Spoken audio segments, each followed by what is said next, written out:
quando retirei a faca da mala de roupas, embrulhada em um pedaço de tecido antigo e encardido, com nódoas escuras e um nó no meio, tinha pouco mais de 7 anos. Minha irmã, Belonísia, que estava comigo, era mais nova há 1 ano. Pouco antes daquele evento, estávamos no terreiro da casa antiga, brincando com bonecas feitas de espigas de milho, colhidas na semana anterior. Olá, boa noite. Eu sou a Fernanda de Moraes, do canal Primeira Impressão, e hoje eu vou compartilhar com vocês a minha primeira impressão do livro Torturado, do Itamar Vieira Júnior. Vamos lá?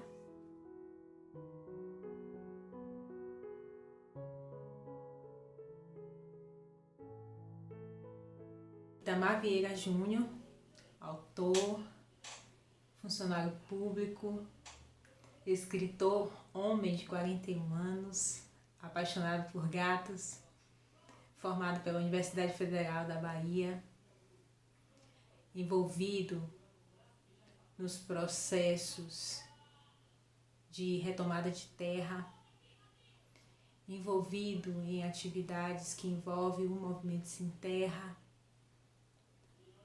um homem extremamente engajado nesse processo. Itamar, que é habilitado profissionalmente nas questões da terra, resolveu por bem escrever um livro cujo maior elemento é esta terra.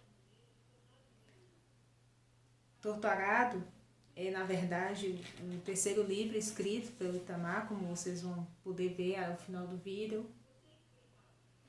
Esse livro que foi publicado primeiro em Portugal, concorrendo ao Prêmio Leia de Literatura, e posteriormente sendo publicado aqui no Brasil pela editora Todavia.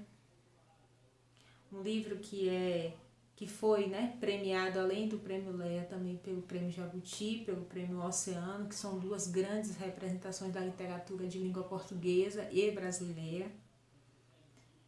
E agora, recentemente, em 2021, é lançado o livro Doramar ou A Odisseia. E é claro que eu ia ter o livro porque é impossível. Torturado é leitura obrigatória para quem quer entender, como o próprio Itamar diz, do Brasil profundo. Do Brasil onde nada chega, onde ninguém vai e que ninguém quer ver e que ninguém quer saber. O ambiente em que Torturado acontece é um ambiente árido, seco. É o sertão baiano, a Chapada Diamantina, uma terra que já foi muito explorada pelos mineradores e que segue com grandes questões de terras, de propriedades de terra, na mão dos grandes latifundiários. Toda a história se dá nesse lugar que tem o nome fictício de Água Negra, e uma pequena parte se desloca para uma cidade próxima da região metropolitana de Salvador, que, salvo engano, é Feira de Santana, perto da capital da Bahia. Essa história ela se passa durante longos anos e passa pela seca, ou é a seca que passa por essa história, porque é um livro que tem muito protagonismo feminino e que começa contando a história de duas meninas, de duas crianças, e que é muito emblemático, mas que pelo caminho a gente não sabe se a gente está mais envolvido com a história de Belonísia e Bibiana ou pela história de um povo. E é isso. É esse desconforto, é esse não saber de quem é a história que nos deixa com essa sensação de que não se sabe muito sobre um povo que está esquecido dentro das grandes fazendas e que não tem um lugar para habitar. Torturado é dividido em 3 capítulos, por assim dizer, fio de corte, torturado e rio de sangue. E é necessário passar, permear por esses 3 capítulos para ir entendendo o que essa história quer dizer. Então me perdoe, mas o que eu vou contar aqui agora acontece nas primeiras páginas do fio de corte, que é o primeiro capítulo, e não é spoiler, e muito menos tira o brilho dessa história. Mas acontece nas primeiras páginas, como vocês podem ver, com uma faca. Esse objeto cortante, brilhoso. Um grande acidente entre as 2 irmãs. Belonise e Bibiana, elas nunca mais serão as mesmas depois desse dia em que essa faca as mutilou. Na verdade, mutilou uma só. A outra ficou seriamente acidentada. E Belonísia, ela tem o seu papel na história, assim como Bibiana tem o seu papel na história, e elas fazem parte de uma família pequena, de poucas pessoas. Elas têm um irmão mais velho, elas têm um pai chamado Zeca Chapéu Grande, que é um homem extremamente emblemático, é uma espécie de xamã, né? Uma espécie de conselheiro, uma espécie de homem de Deus, ele que guia toda essa comunidade de Água Negra, casado com Salustiana, né? Famosa Salu, uma mulher forte, guerreira, trabalhadora, netas de Donana, uma mulher que passou por muitas coisas na vida, por muitos problemas. Essas 2 meninas, elas vão crescer rodeada de religiosidade, de misticismo, de características muito próprias daquela região. Elas são criadas sob a perspectiva do Jaré, que é uma ramificação, acredito que seja assim que eu possa dizer, do Candomblé, mas que é específico da Chapada Diamantina e que o Itamar tem pleno conhecimento, porque fez visitas a essas brincadeiras de jaré, né? A esses centros em que acontecem o jaré, e conheceu como se procede isso. Então, a gente vai conhecer aí algumas entidades, entre elas Santa Rita Pescadeira, que também se envolve, se engendra e entra nessa história linda e muito triste, que conta a história de um povo que está numa terra que não pode chamar de sua, cuidando desse pedaço de chão, que também não pode ser chamado de seu, e sem perspectiva, com a ausência de absolutamente tudo. E as mínimas coisas são conseguidas e são trazidas para essa terra com muito sacrifício, com muita dificuldade. Então, como eu tinha dito, essas 2 meninas, elas vão ter vidas completamente diferentes, elas se transformam em mulheres. Uma casa com um primo severo e a outra casa com um homem que é um forasteiro que chega e que, infelizmente, não acrescenta nada na vida dessa moça, pelo contrário, transforma a vida dela no inferno. E a outra irmã que casa com um primo, na verdade casa com um homem que tem um desejo muito grande de mudar a vida das pessoas de Água Negra, porque ele acredita nos direitos das pessoas, ele acredita que todas aquelas pessoas têm direitos a recorrer, e ele trava uma batalha gigantesca para que todas aquelas pessoas tenham direito a uma coisa, terem direito a um lugar, a terra. E muitas atrocidades acontecem, os mandos e desmandos dos latifundiários, e infelizmente Severo é uma vítima desses desmandos. Belonísia é vítima desses desmandos, Bibiana, sua mãe, seu pai, todas aquelas pessoas são vítimas. E elas acabam lutando muito para conseguir as coisas e finalmente a gente percebe que é muita luta, mas que tem sempre forças muito maiores contrárias. E essas minorias continuam sempre no mesmo lugar, passando pelas mesmas dificuldades, mas é necessário que haja sempre alguém para lutar por essas questões, por esses direitos. Então, nesse livro a gente pode perceber 3 pontos bem fortes.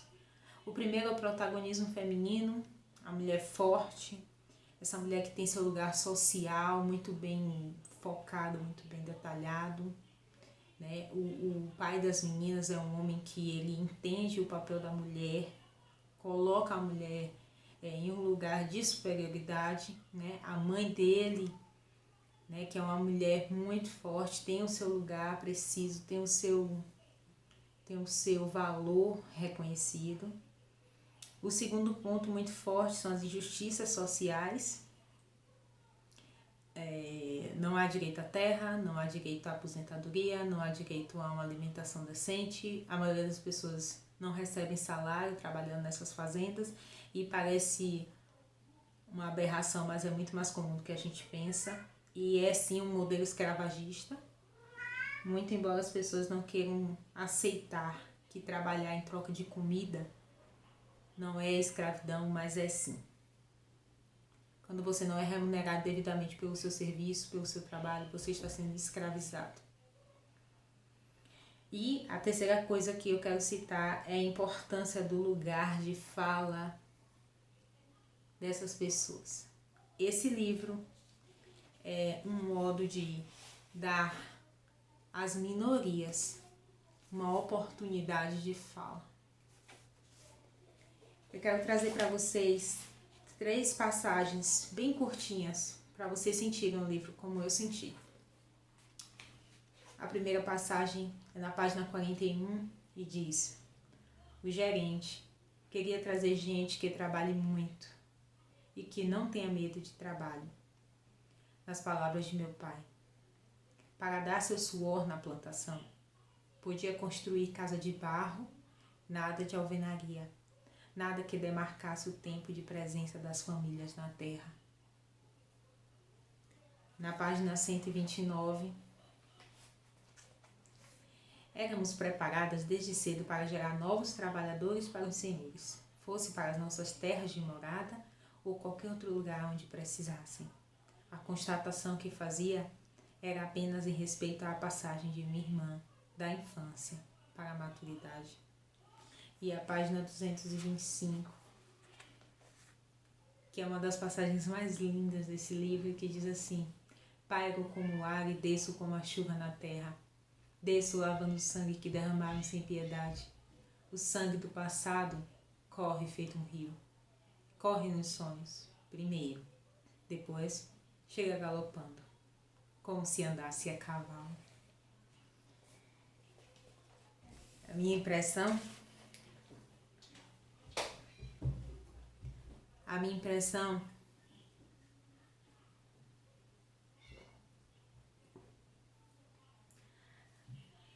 é de que doutorado sempre foi preciso, sempre foi necessário, sempre precisou existir. A escrita do Itamar é poética, profunda e é um livro caracterizado como realismo mágico. É uma obra de ficção, mas que trata de um assunto que ninguém quer saber. Ninguém quer saber como se procede a apropriação das terras. Ninguém quer saber como acontece o movimento sem terra. Ninguém quer saber como acontece os movimentos dos sem-teto. Ninguém quer saber como acontece a bendita reforma agrária que tem sido ostensivamente negligenciada pelo nosso governo atual, inclusive. Torturado é uma voz. É uma voz às minorias que foram silenciadas por anos. É um momento, é um movimento de trazer à tona todo o poder do sertão, da cultura quilombola, da cultura negra, da cultura dos povos que estão escondidos no Brasil, lá no sertão. É importante que toda a obra seja lida e relida com decência, com atenção, para que nada se passe desapercebido. Nada pode ser esquecido em Torturado. Belonice Bibiana, a espada de Ogum na mão, é a representação, é o movimento, é aquilo que a gente não pode esquecer dentro do que é representatividade, ancestralidade, posicionamento político e, mais do que tudo, sensibilidade àquilo que nós não conhecemos e que deveríamos conhecer. Itamar escreveu outras obras, como eu tinha dito antes. A primeira foi em 2012, chamada Dias. A segunda, A Oração do Carrasco, em 2017. Torturado, como vocês já conhecem. E agora, por último, Doramar, o Odisseia. Histórias, que é um livro de contos escrito pelo Itamar, publicado pela editora Todavia, e que chegou para mim hoje. Então eu não tive como ler ainda, mas rapidamente eu vou ler, porque eu tenho certeza que aqui vai trazer ainda mais fatos de um Brasil que eu certamente não conheço. Se vocês querem mais leituras para abrir os olhos e para entender o nosso país, eu sugiro Quarto de Despejo, que já tem resenha aqui, eu vou deixar o link para vocês acessarem. Nós temos Úrsula, que é um romance oitocentista e a gente pode considerar extremamente revolucionário pela forma como essa mulher falou sobre a vida dos escravos. O livro Um Defeito de Cor, que vocês já conhecem, já sabem que eu não me canso de citar, que é o livro da Ana Maria Gonçalves, um livro que acabou de completar 10 anos de publicação e conta a história de uma mulher que foi trazida da África ainda criança, que foi trazida da República de Benin, na África, ainda criança. E claro que eu não poderia deixar de citar Conceição Evaristo e Olhos d'Água, que é um livro de contos e que fala da história, de várias histórias, de várias mulheres, de várias pessoas que moram no Rio de Janeiro e que certamente são personagens de livros de ficção, mas que representam um povo que estava calado, mas que essas pessoas, Carolina Maria de Jesus, Ana Maria Gonçalves, Conceição Evaristo, Maria Firmina dos Reis, Itamar Vieira Júnior, deram voz. Obrigada. Obrigada por dar voz a esse povo. Obrigada por dar voz ao nosso povo, ao meu povo. Até a próxima.